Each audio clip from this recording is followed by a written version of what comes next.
Fala galerinha do CFA. Pessoal, é o seguinte, nós vamos agora iniciar, mais uma aula, mais uma videoaula, onde eu vou estar passando para os senhores, no princípio, um breve resumo para vocês, sobre o conceito do afogamento, e após isso eu vou estar dando continuidade, no assunto, para que possamos entender alguns aspectos importantes aí com relação ao nosso módulo, beleza? Então vamos lá, para início, eu vou começar falando com os senhores sobre a questão do afogamento, beleza? Eu sei que muitos dos senhores já têm esse conceito aí na ponta da língua, já tem esse conceito aí na cabeça, já pronto para qualquer eventualidade conseguir responder, mas mesmo assim é importante ressaltar que alguns têm um pouco de dificuldade com relação ao assunto, tranquilo? Então, com base nisso, eu vou estar aqui renovando essa questão aqui desse conceito, tranquilo, pessoal? Então vamos lá. Para a gente começar, o que é afogamento, beleza? Então vamos lá. Afogamento nada mais é do que a aspiração de líquidos não corpóreos nas vias aéreas, beleza? Ele pode ser feito pelo processo de submersão ou imersão, beleza? Então afogamento é a aspiração de líquido causado pelo processo de submersão ou imersão, beleza? Infelizmente é uma ocorrência constante e recorrente, ou seja, infelizmente é uma situação que vem acontecendo, se difundindo muito no nosso país, tá? Não só no Brasil, mas no mundo todo. Afogamentos aí, nós temos numa base aí, segundo a OMS, uma base de 17 mortes por dia. É uma base, tá? Uma estimativa, beleza? Então, para afogamento, entendam bem esse conceito, tá, do afogamento, porque isso é questão de prova, isso é uma questão muito importante que os senhores devem saber, tranquilo? Então é só responder. O que é afogamento? É a expiração de líquidos, não corpóreos nas vias aéreas, beleza?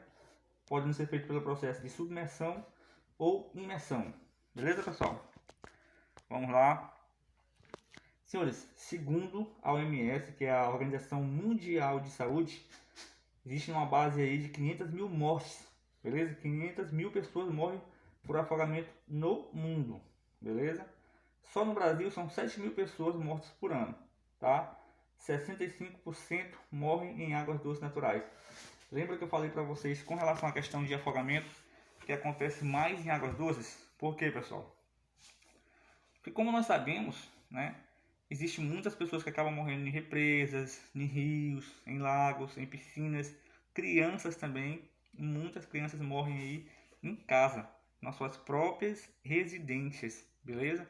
Por exemplo, no tanque, numa caixa d'água, no banheiro, em um balde d'água e inúmeras situações que podem ocorrer, beleza? Então, basicamente, o maior número de pessoas que morrem por afogamento é em águas doces, tranquilo? Vamos lá, dando continuidade. Bebês e crianças, beleza? Bebês e crianças é a segunda maior causa de morte entre 1 e 9 anos nessa base, atrás somente dos acidentes de trânsito, beleza?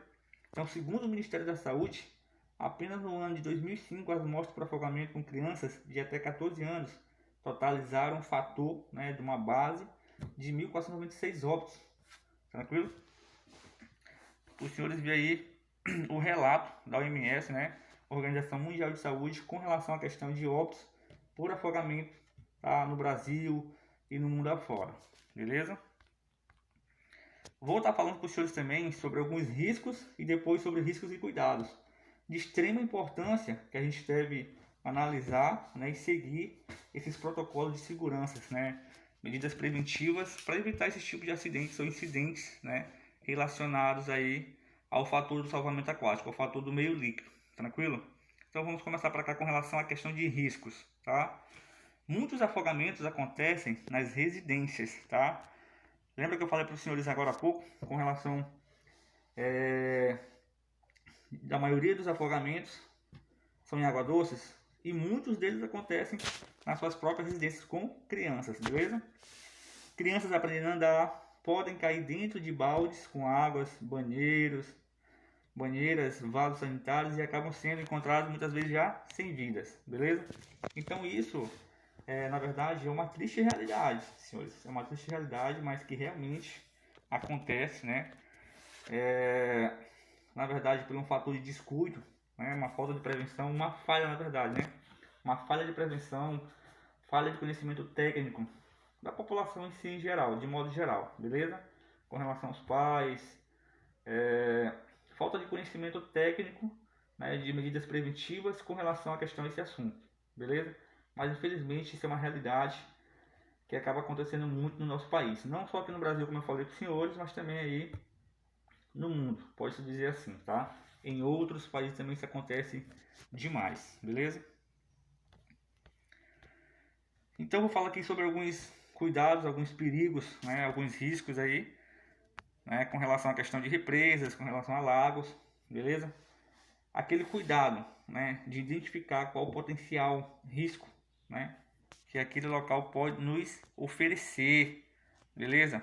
Por exemplo, aqui em lagos e represas, né, fala sobre a questão dos cuidados, bem aqui, ó, cuidados para não se enroscar na vegetação que pode estar no chão da represa, beleza? Então isso é um risco potencial muito grande que a gente deve ter aquele ponto de visão de prevenção, beleza? É aquela questão, você deve, antes de entrar no meio líquido, ter uma noção, conhecer aquele perímetro. Então, como é que eu faço quando eu chegar num local que eu desconheço, né, o potencial de risco, beleza? Quando eu falo disso, eu estou me referindo à questão, será que lá é fundo? Será que tem corpo estranho? Né? Qual que é o fator de risco que ele me oferece? O que eu posso fazer para prevenir um acidente ou um incidente? Como é que eu vou fazer para prevenir? Quais são os fatores? Né? O que eu posso fazer? Então isso aqui ele me alerta para um fator de segurança, né? Para uma visão diferenciada.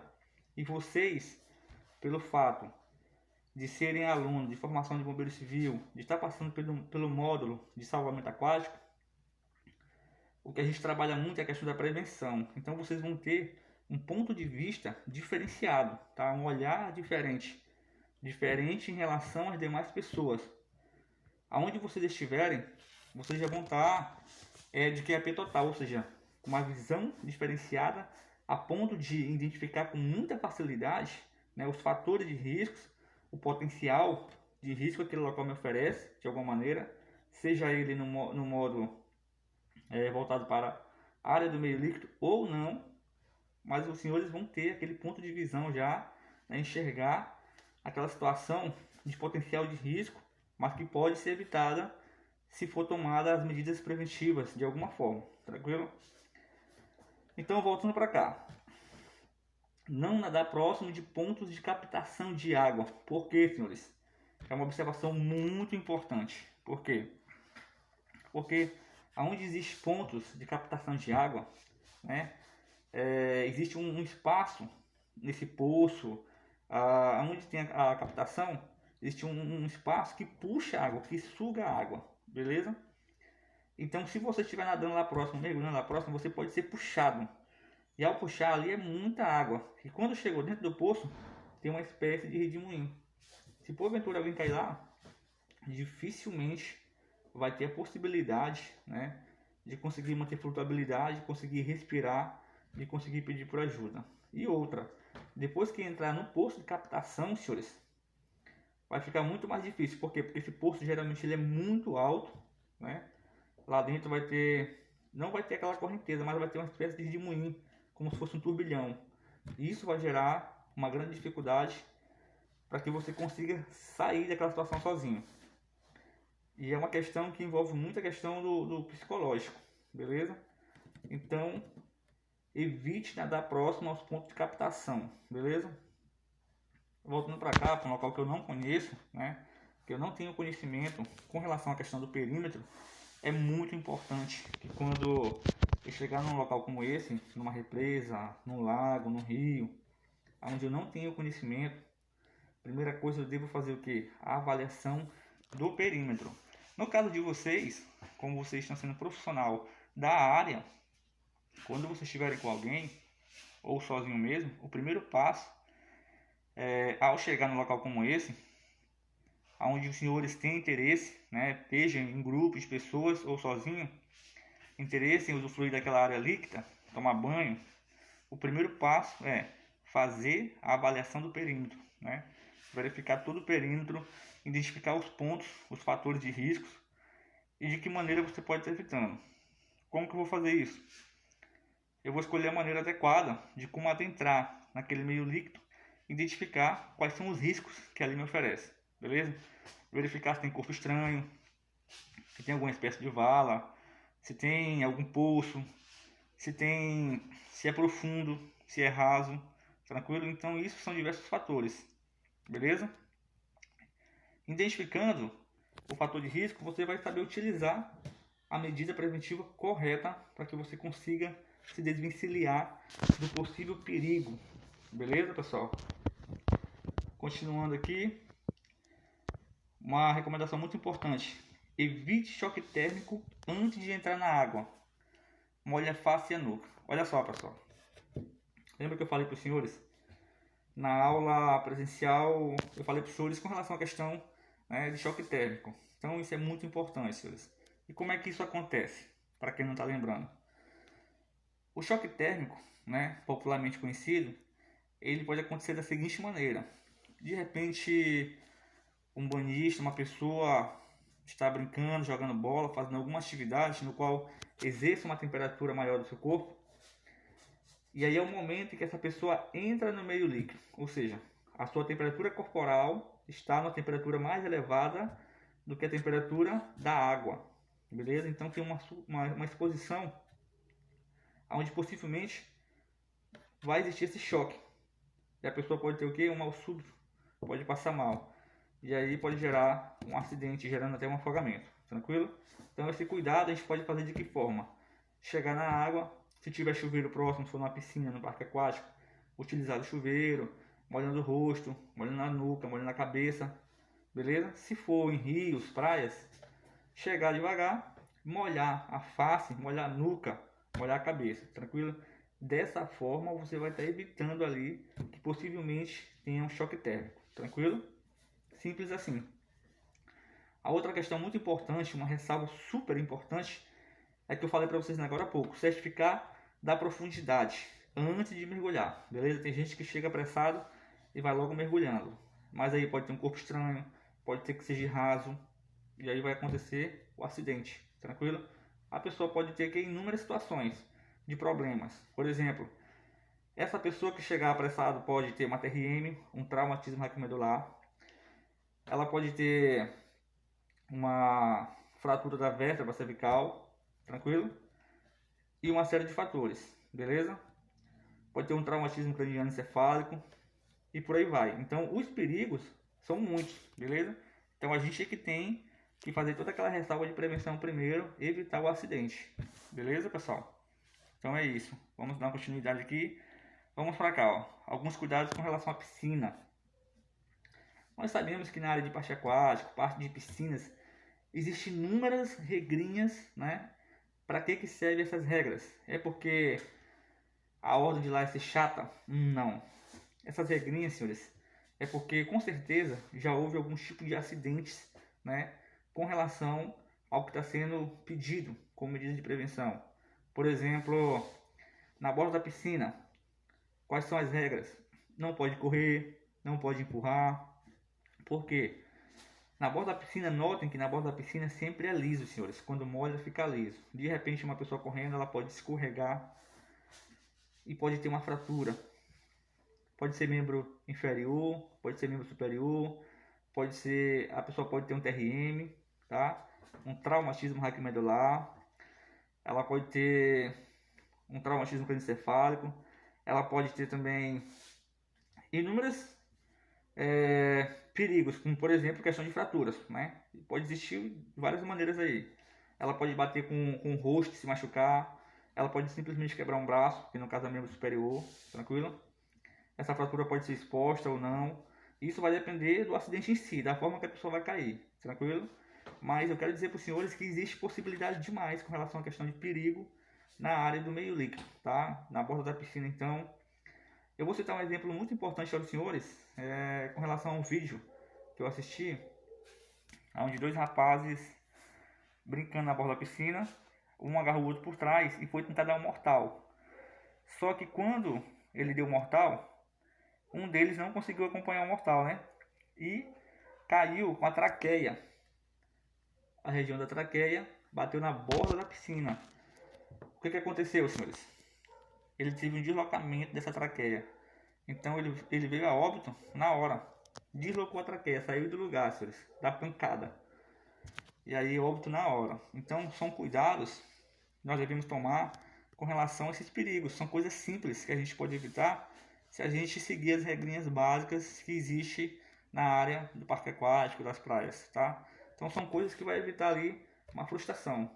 Imagina alguém de férias se divertindo e por uma possibilidade de descuido, de prevenção, né, de respeito às regrinhas básicas que tem lá, né, desobediência, a pessoa acaba se frustrando, ou seja, em vez de estar curtindo suas férias, se cometer um acidente desse tipo, dessa natureza, e aí interromper ali as férias, né, de quem está ali nas férias, de quem está acompanhando, e ir para o hospital sentindo dor. E isso quando está vivo, e às vezes quando a pessoa chega ao óbito na hora. Então são situações que a gente pode evitar se a gente tomar as medidas preventivas de forma correta.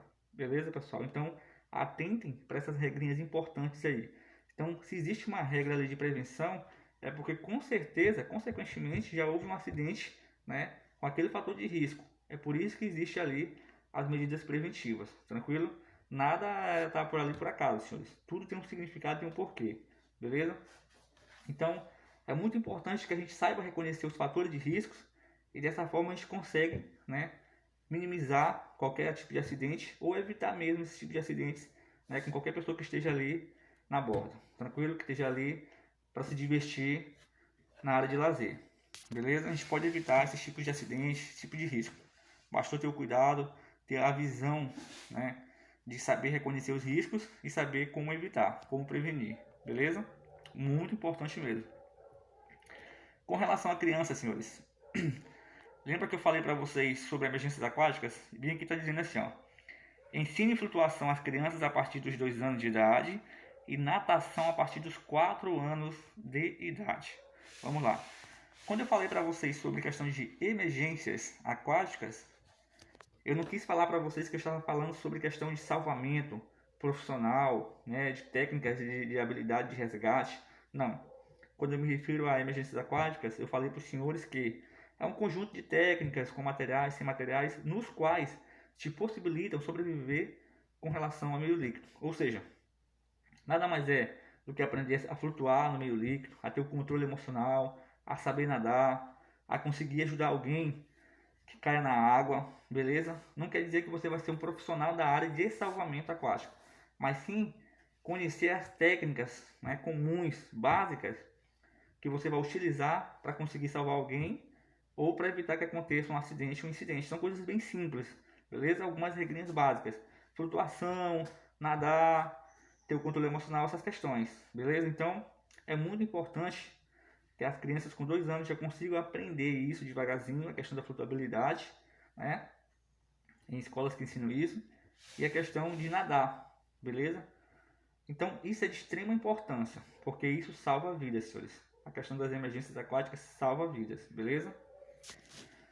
Não utilizar boias ou flutuadores. Prefira colete salva-vidas. Por quê, pessoal?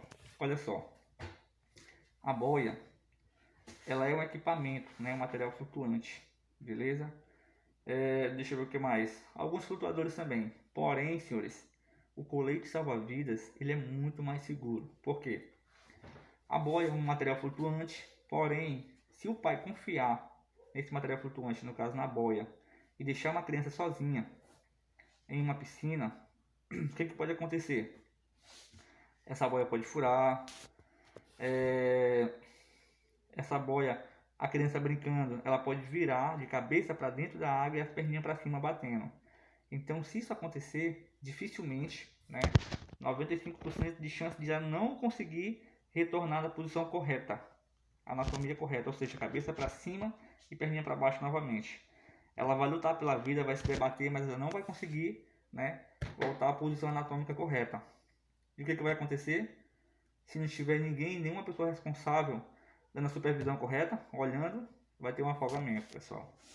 infelizmente vai acontecer um afogamento. Então o colete não, o colete ele é muito mais seguro, beleza?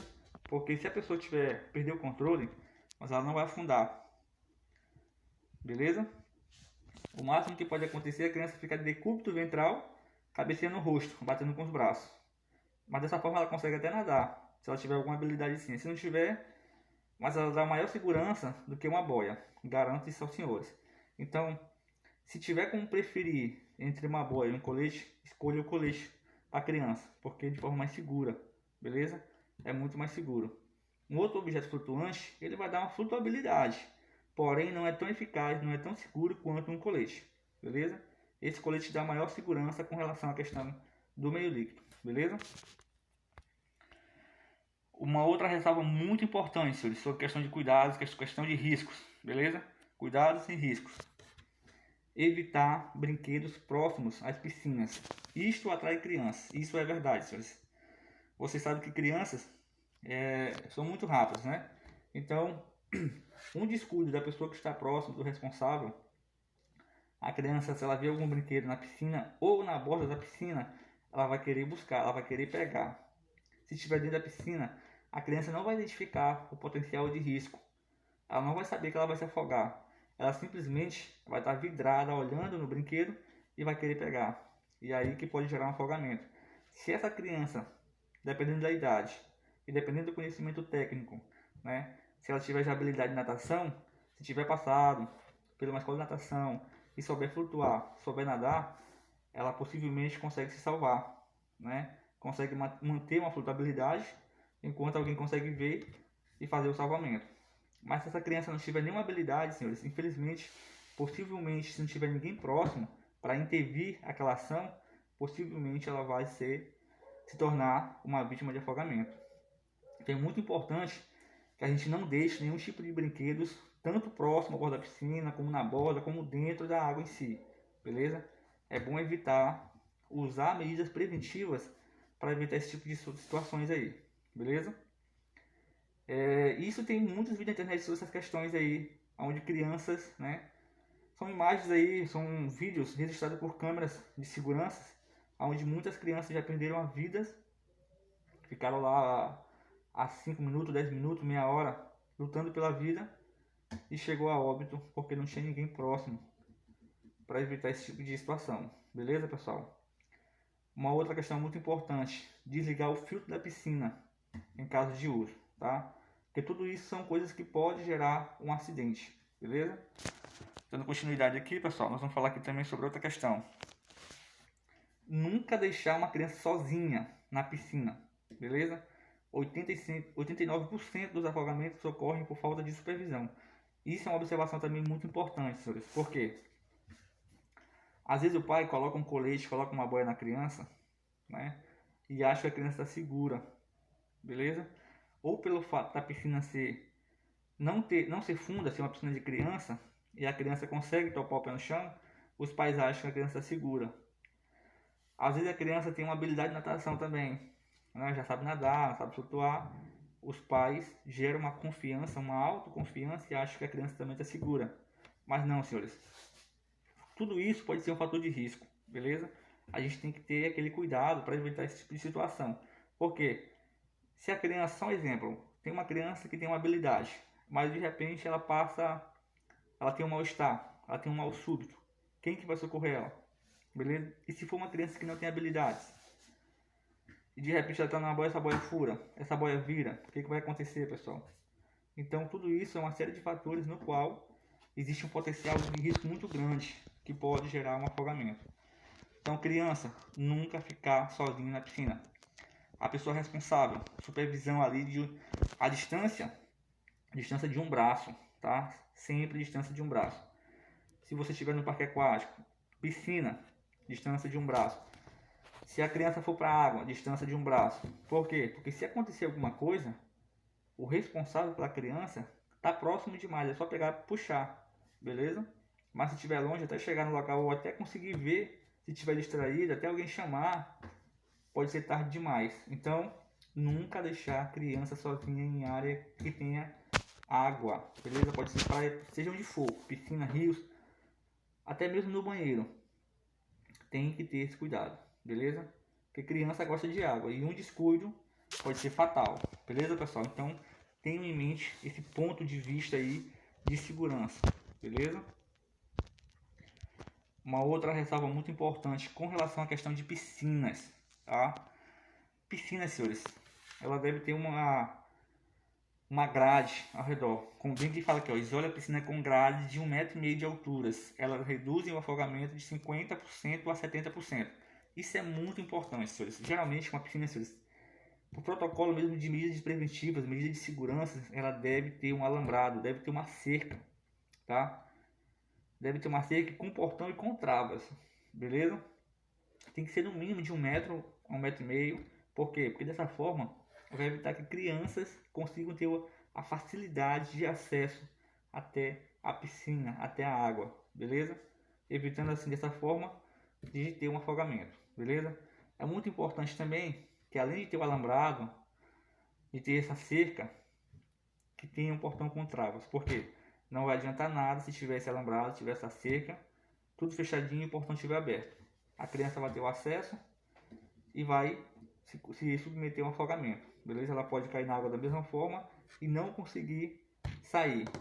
Uma outra questão muito importante é caso não tenha, na piscina não tenha essa grade, não tenha esse isolamento, né? Essa barreira, você pode estar colocando também uma lona em cima, tá? Uma espécie de capa de proteção da piscina, como no modelo bem aqui, ó. Vou mostrar para vocês aqui. Tudo isso, senhores, é uma forma, né, de prevenção aqui, ó. Vou mostrando para vocês aqui, ó. Beleza? Notem que o proprietário colocou aqui uma espécie de lona, beleza? Protegendo a piscina. Dessa forma, vai evitar que a criança tenha acesso à água da piscina, beleza? É uma espécie de barreira, é uma medida de segurança. Vamos falar agora um pouco sobre questão de praias, muito importante também, alguns riscos e cuidados. Aqui está falando sobre o estado de São Paulo, eu vou adiantar aqui para os senhores, tá? Quais são esses perigos, né, que existem em praias, senhores? Nós devemos lembrar, que eu já falei para os senhores também nas aulas presenciais, com relação à questão que em praias, né, geralmente tem bandeirinhas, né, chamadas de bandeirolas, com cores diferenciadas, como por exemplo na cor vermelha, na cor amarela e na cor verde. Instrutor, mas o que significa essas bandeirolas? Eu não lembro mais, beleza? Olha só, pessoal. Na cor vermelha significa que aquele local está impróprio para o banho. E sempre lá vai ter avisando por quê. Por exemplo, pode ter uma placa lá próxima avisando a possibilidade de afogamentos, risco de afogamentos, risco de acidentes com animais marinhos, com seres marinhos, valas, correnteza, corrente de retorno. Então, sempre no lugar vai ter uma placa identificando o potencial risco que ali oferece ao banhista, beleza? Então isso é muito importante, essa ressalva é muito importante, que a gente consiga entender esse tipo de prevenção, tá? É uma prevenção ativa, através de placas, de sinalizações, como bandeirinhas, bandeirolas, com as cores identificando os potenciais de riscos. Na questão do verde, está dizendo que tem a possibilidade que lá a pessoa pode tomar banho, lá a água está própria para o banho, ou lá não tem muito risco de afogamento. Isso com a presença do guarda-vida, mas lá pode tomar banho. Beleza, pessoal? Então existe as bandeirinhas vermelha, amarela e verde, tudo identificando, sinalizando o potencial de risco, o que pode e o que não pode ser feito. Beleza? Então, além das bandeirinhas, geralmente tem placas identificando, sinalizando lá o potencial de risco e com acompanhamento do guarda-vida, se pode, se não pode usufruir, se pode ou não pode tomar banho, beleza? Uma outra questão muito importante, uma ressalva de suma importância, é sempre procurar a orientação do guarda-vidas sobre a questão do local mais seguro para tomar banho, para nadar. Lembra que eu falei para vocês? Ao chegar na praia, o primeiro passo é procurar o profissional que trabalha no local, né, o guarda-vida, para que ele ou mesmo te indique o melhor lugar para que você possa nadar, para que você possa tomar seu banho tranquilo, beleza? Ele vai com certeza saber te direcionar para o local mais adequado, mais seguro, para que você consiga usufruir lá, beleza? Nadar, banhar, ficar à vontade, né? Com possibilidades de riscos mínimas, beleza? Uma outra questão, pessoal, observações importantíssimas também, é nunca deixar de observar as crianças, principalmente se a praia estiver cheia, ou seja, se a praia estiver lotada de pessoas, beleza? Aqui, ó, pegue com guarda-vidas uma pulseira de identificação e coloque nas crianças. Olha só, nós sabemos que nem em todas as praias, principalmente aqui, não vai ter essas pulseirinhas, né? Essa organização total como deve ser feito. Porém, é muito importante que as pessoas, pais, responsáveis, tios, irmãos, que tiver com crianças, com pessoas menores, que tenham utilização de técnicas, como por exemplo, estratégias, né? Você pode conversar com a criança ao chegar no local, se a criança for muito agitadinha, e criar com ela um intermédio sobre um ponto estratégico, sobre alguma coisa que chame a atenção, que essa criança não vai esquecer, que ela tem uma facilidade. Se porventura ela chegar a se perder, se o guarda-vida encontrar, uma outra pessoa encontrar e tentar ajudar a criança a encontrar os pais, encontrar o responsável, que essa criança consiga entender, né, algum ponto estratégico, alguma coisa que chame a atenção. Por exemplo, um restaurante, alguma placa, né, um ponto de referência. Por exemplo, uma barraquinha do salgado. Se porventura a criança se perder, aliás, quando chegar na praia, já mostra para ela todo o perímetro. Tá vendo aquela barraquinha? Um exemplo, tá vendo ali aquela placa? Por quê? Porque se porventura essa criança se perder, quando o guarda-vidas, quando um profissional, quando uma pessoa, o corpo de bombeiro, encontrar essa criança, ela vai perguntar o nome dela, o nome do pai, a cor da roupa, isso é muito importante, um ponto estratégico, onde que eles estavam, para ver se a criança lembra.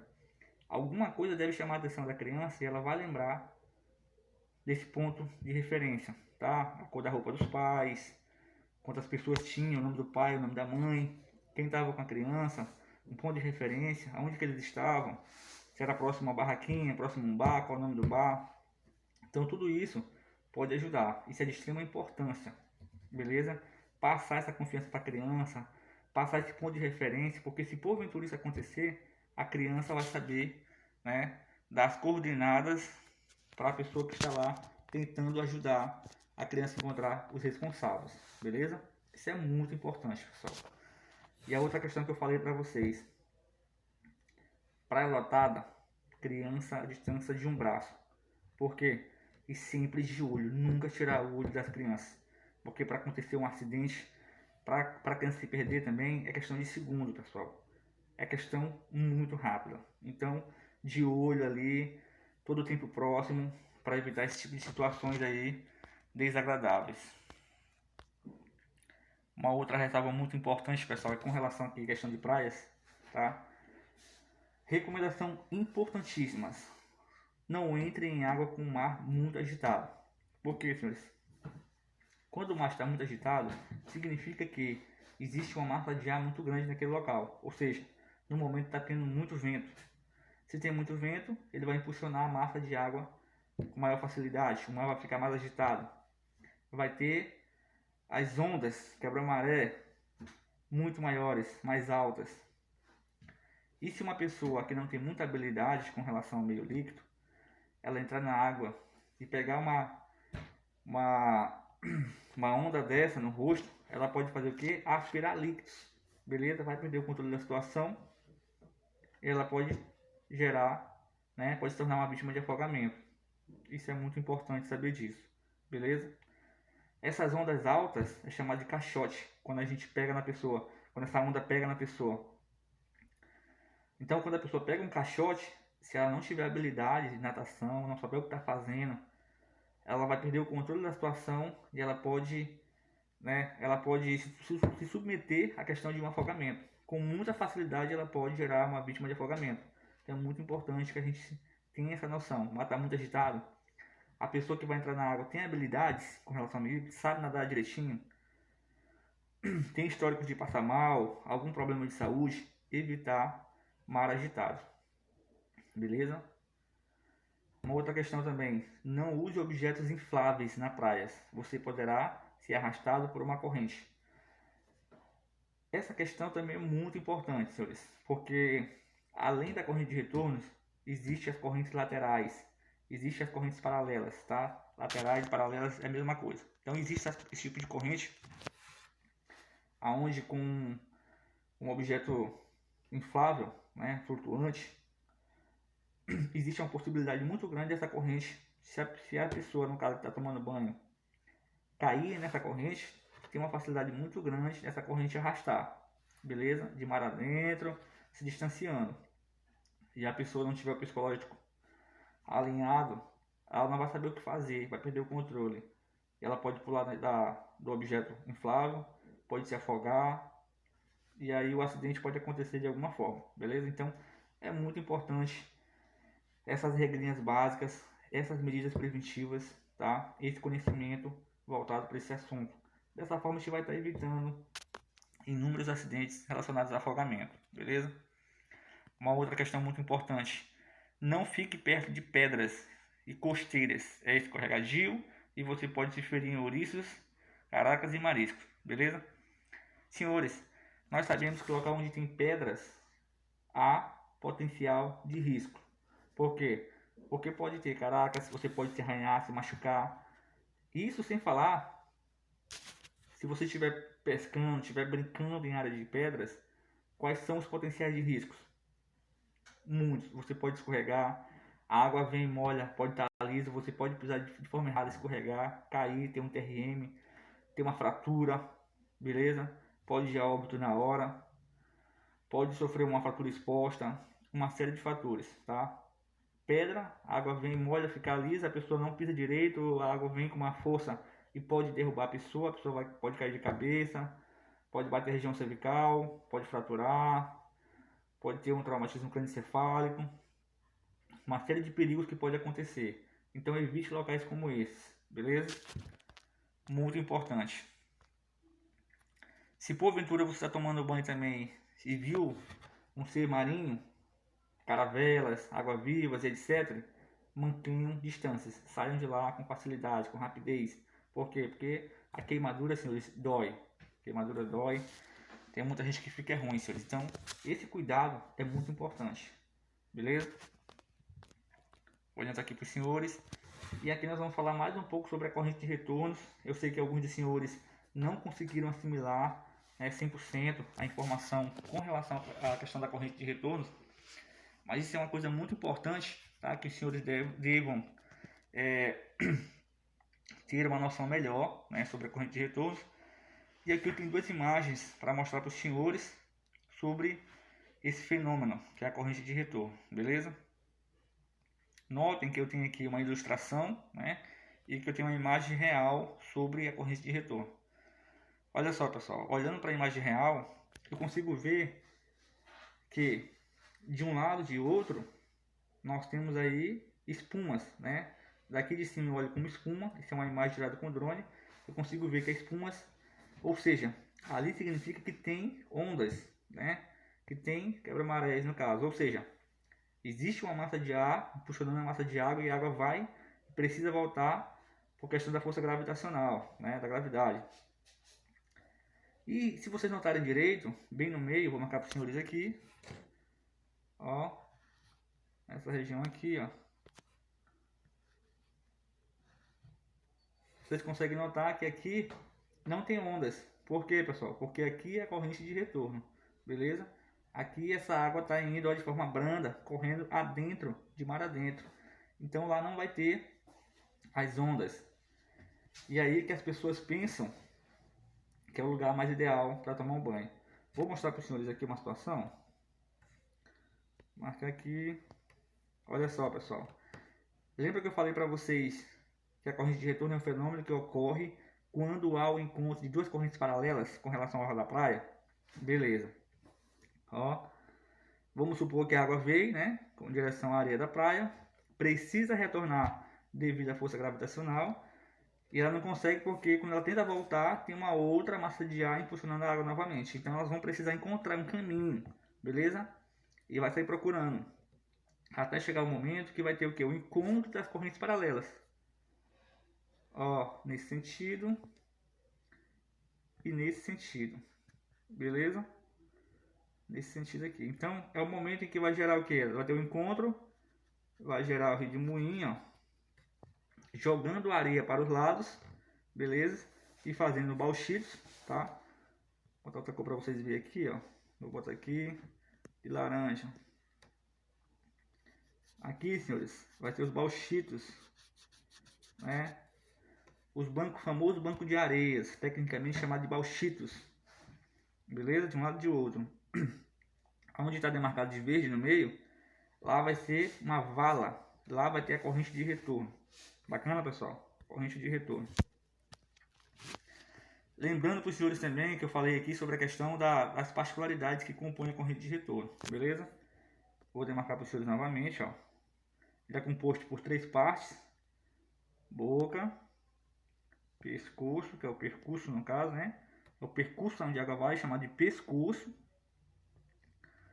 E aqui a cabeça é onde a água perde a força, onde a água se dissipa. Infelizmente, onde a água se dissipa, onde é a cabeça da corrente de retorno, já é um local muito fundo. Lá tem os valões, né? Os famosos valões. Geralmente é onde ficam os navios. O local já é bem fundo, beleza? É por isso que a água já perde essa força. Tranquilo, pessoal? Muito importante saber isso aí. Então, só revisando. Corrente de retorno é o fenômeno que ocorre quando há o encontro de duas correntes paralelas com relação à orla da praia, beleza? Existe uma massa de ar que impulsiona a massa de água em direção à areia da praia. Essa água precisa retornar devido à força gravitacional, só que não consegue retornar no mesmo local porque vem outras ondas, e ela vai procurar um lugar até o momento em que vai encontrar, né, uma corrente paralela, lateral. Vai encontrar a outra, vai gerar um redemoinho e vai fazer então a corrente de retorno, beleza? Isso é muito importante, essa questão. Beleza? Dando continuidade, se tiverem dúvidas, os senhores podem perguntar depois, tá? Debater no WhatsApp, que a gente vai conversar a respeito das dúvidas dos senhores, tá? Existe também, que eu falei para os senhores agora há pouco, há também as correntes laterais, que são chamadas de valas. É como um rio que arrasta lateralmente e pode não dar pé. Isso é muito importante, isso acontece muito, senhores, em algumas praias, beleza? Por exemplo, aqui em Ribamar tem, só que nas correntes laterais que tem aqui em Ribamar, quando a maré seca não chega até lá, beleza? Por exemplo, aqui na área do cais, não chega até lá. Mas na praia de banho normal, quando a maré seca totalmente, chega até lá sim. Então lá vocês conseguem ver que existe um córrego, né, lateral, como se fosse acompanhando a areia da praia. E lá existe uma corrente também, chamada corrente lateral. Também um outro exemplo de praia que tem isso também é na praia do Mangue Seco. Para quem já foi lá, se vocês notarem com atenção, vocês vão conseguir ver que lá, quando a praia seca, no Mangue Seco, mais na frente existe lá uns córregos, como se fosse uns igarapé, como se fosse umas valas. E lá continua cheio d'água ainda, com a corrente, beleza? Tanto é que quando a maré seca, um pouco seca, você consegue andar na praia, mas lá você tem que atravessar nadando, né? Ou entrar na água batendo na direção dos peitos, nessa região. E lá existe uma forma de córrego, como se fosse um garapé, água contínua. Então, isso são correntes laterais, são correntes paralelas, são correntes que existe o perigo de afogamento. Se a pessoa não conhecer, não tiver habilidades, né, ela pode cair numa corrente laterais, se não tomar pé, ela pode perder o controle emocional e pode se tornar uma vítima de afogamento. É muito importante saber disso e saber como sobressair numa questão como essa, beleza? Uma outra questão muito importante: praias, na verdade qualquer lugar, né? Praia, piscinas, rios, lagos, represas, não combina com chuva. A água do mar e os espaços abertos, como faixas de areia, são ótimos para atrair raios. Então, os senhores sabem que água é o maior condutor de energia, tranquilo? Então, se vocês estiverem na praia, estiverem em piscinas, em locais abertos dessa forma, dessa natureza, principalmente a área que tem água, e começar a chover, saiam da água imediatamente. Dessa forma vocês vão estar evitando qualquer potencialidade, questão de riscos, tá? De choque, beleza? De raios, beleza, pessoal? Então, é uma questão muito importante. Uma outra ressalva: evite comer muito antes de nadar, mas se comer, espere aproximadamente por 2 horas. Evite também bebida alcoólica e praia, também não combina, beleza? Bebida alcoólica e praia também não combina. Então, isso é uma questão muito importante. Tem muitas pessoas que geram uma autoconfiança porque sabem nadar, e tudo isso pode acontecer. A pessoa pode beber, pode comer demais e nadar sozinho. Ela pode ter um mal-estar, um mal súbito e vir se tornar uma vítima de afogamento. Uma recomendação muito importante também é a questão da pessoa nunca ir nadar sozinho, beleza? Nunca nadar sozinho. Por quê? Porque se porventura ela chegar a passar mal, ter um mal súbito, ter um mal-estar, quem é que vai avisar? Se ninguém sabe que ela está tomando banho sozinha lá, quem é que vai chamar o socorro? Quem é que vai pedir por ajuda? É muito importante que quando for, vá pelo menos 2 pessoas, porque se uma passar mal, tem a outra para gritar por ajuda, para pedir socorro. Beleza, pessoal? Muito importante essa questão. Recomendações gerais: nunca tente salvar alguém se não tiver condições. Lembra que eu falei para os senhores com relação à questão dos 3 elementos lá do salvamento? Ou seja, a parte psicológica, a parte técnica e a parte física? Isso é muito importante. Se porventura vocês conseguirem constatar, né, observarem que tem alguém se afogando, qual é o primeiro passo? Os senhores avisar alguém, vocês pedir por ajuda. E nunca tentar salvar pessoas, né, ter contato corporal, fazer o resgate direto, sem ter nessas condições, sem estar preparado fisicamente, tecnicamente ou psicologicamente, sem saber se vai dar conta, se ter os conhecimentos técnicos, as habilidades, né, sem saber o que está fazendo. Então, primeiro passo, pedir por ajuda, tá? Pedir por ajuda, verificar se tem guarda-vida no local, alertar o mesmo, avisar sobre o afogamento, tá? Para que o mesmo efetue o salvamento, tá? Quando que você vai poder cair na água para fazer o salvamento? Se você tiver habilidade, se você for um profissional da área, conhecer o local, saber o que está fazendo, ter esse conhecimento técnico, aí é uma outra questão. Mas se você não tem esse conhecimento, ou você está ciente que você pode não conseguir, se tiver essa dúvida, chame por ajuda. Primeiro passo, chame por ajuda. Embora que você veja a pessoa lá nas últimas, mas fique no local seguro, porque senão você, em vez de tentar ajudar, você pode atrapalhar. Você pode gerar uma outra vítima. E aí quando alguém for fazer o resgate, em vez de ter uma vítima, já tem 2. Vai dificultar mais a situação. Beleza? Então fique lá fora, observando onde a vítima está, oriente quem estiver vindo para fazer o salvamento, né? Direcione para onde é que a vítima está, né? Há quanto tempo a vítima está lá se afogando. Dessa forma você vai estar ajudando bastante, beleza? Uma outra questão muito importante: nunca superestime sua capacidade natatória. 48% dos afogados acham que sabem nadar. É a questão que eu falei para os senhores. Tem muitas pessoas que geram uma autoconfiança, acham que sabem nadar, acham que não pode acontecer, não pode submeter a um afogamento, porque sabe nadar, tem habilidades, e aí que acontece os acidentes, devido à autoconfiança, né? A autoconfiança acaba fazendo com que a pessoa vai longe demais e de repente a pessoa tem um mal-estar, um mal súbito, e aí ela não está preparada psicologicamente para saber lidar com isso. Tranquilo? Então, respeite, tá? A sua capacidade, tenha aquela atenção, não crie essa autoconfiança. Saiba que a gente, em qualquer momento, pode acontecer alguma coisa. Por mais que a gente tenha especialidade na área do meio litro, mas ninguém está 100% seguro na água, beleza? Pode ser melhor